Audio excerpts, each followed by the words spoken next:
Hello and welcome back. What I'd like to do now is to introduce you to a different way of looking at something. And remember, there's that great saying that if you want something to change, then you've got to change the way you look at it. And what I want to introduce you to is this thing called the mirror. So what do I mean by the mirror? Well, everything that you see, feel, and all the other senses you can think of, all the way through to intuition, in another person actually exists within you. So what I have found is that things I do not like about, say, my partner, Sarah, have actually got nothing to do with Sarah. They're actually what I don't like about myself. Let me explain. If Sarah does something like, let's say that she's very slow in her mannerisms in getting a job done, and I'm like, oh, come on. You know, I can feel my frustration. She just pulled a knife from the drawer.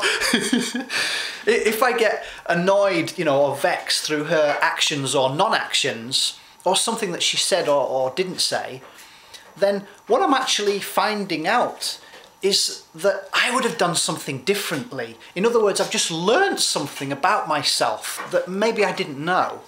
So what I'm basically introducing to you here and now is that whatever you see, feel, and all the other senses here in another person also are within you.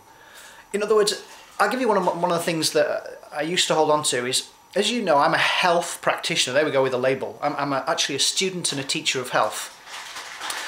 Is that true?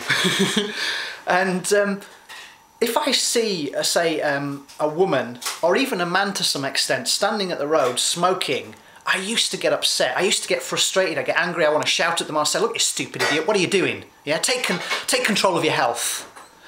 And what's going on is I am basically saying in that moment to the world and to others, if they're ready to listen. Remember, we've all got 2 eyes and 2 ears and 1 mouth. Do we use them in that proportion? But am I ready, are they ready to listen to my message that, yes, stop smoking and take control?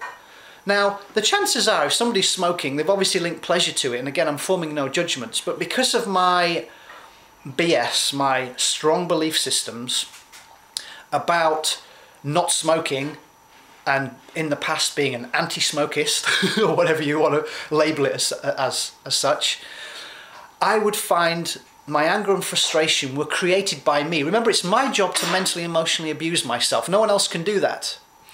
But what I've just seen in that moment is something which I could do, because I could smoke if I chose to. But remember, the meaning of this to me is pain, and therefore I choose not to. And I'm also conscious. But for those people that do things that I wouldn't do, say things that I wouldn't say, behave in a manner which I do not think is appropriate, well, that's about me. Yeah? I could be that way. I could talk very loudly. I could be very full of myself. I could be arrogant. Again, these are all labels. I could be lazy. I could be selfish, blah, blah, blah. They're all labels that have meanings to all of us. Of that, or that. It's either pleasurable or it's painful or it's just neutral. But what I'm saying to you, or I'm inviting you on this journey, is to understand that anything that you do not like, you wouldn't say, blah, blah, blah, blah, blah. They're all things about you as well. Now, another thing that I suppose really annoys me is somebody who is not open to listening and learning, because I am. So if I go to a presentation or I go to read a book or something, then I'm open. Remember, I said this is like a parachute, absolutely freaking useless unless it's open. And if it's open, so is the heart. So what I'm inviting you on is to understand that, just to observe, just be aware of when you do not like what somebody has said or done or not said or not done. And also just be open to the truth or the fact that that person is actually you. Interesting. That person is behaving in a manner that you could behave like if you had been conditioned like them, if you'd been programmed like them, if you were raised like them. So as that famous quote says, do not judge another until you've walked a mile in their shoes. But just be aware, I just want you to be open to the fact that the other person is behaving in such a fashion that the reason it's annoying you is because you wouldn't be that way, but you could be.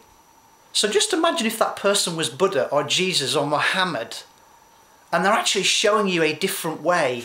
And only if you're open to it will you then change. And I'm not saying for you to change. I'm just asking you to be aware that the other person is you. Everyone is a mirror to us.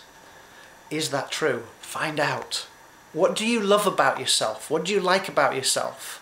And those things that you don't love and like about yourself, you will see in another person.